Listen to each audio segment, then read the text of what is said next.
வணக்கம். நோய் தீர்க்கும் மருந்து. வாய்விட்டு சிரித்தால் நோய் விட்டு போகும் என்பது பழமொழி. இப்போது இது உண்மை என சொல்லி இருக்கின்றது அமெரிக்க சைக்கோ நியூரோ இம்யூனாலஜி துறை.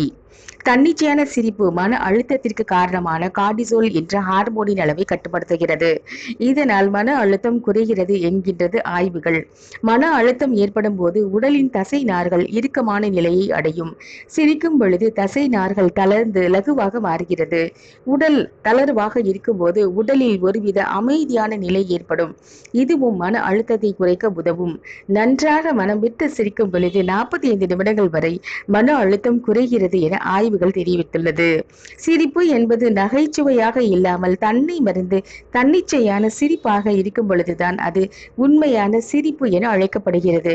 இதற்காகவே பல்வேறு நாடுகளில் ஸ்மைலிங் கிளப் என்ற குழுக்கள் தொடங்கப்பட்டும் இருக்கின்றன. பல மருத்துவமனைகளில் ஸ்மைலிங் கிளப் நோயாளிகளுக்கு சிரிப்பை பிரதானமாக கொண்ட திரைப்படங்களை திரையிடுகின்றன. எந்த ஒரு சிக்கலையும் சிரிப்புடன் சந்தித்து சமாளித்து வருவதன் மூலம் நோயில்லாத வாழ்க்கையை பெற சிரிப்பு மிக முக்கிய பங்கு வகிக்கின்றது. சிரித்து வாழலாம். நன்றி.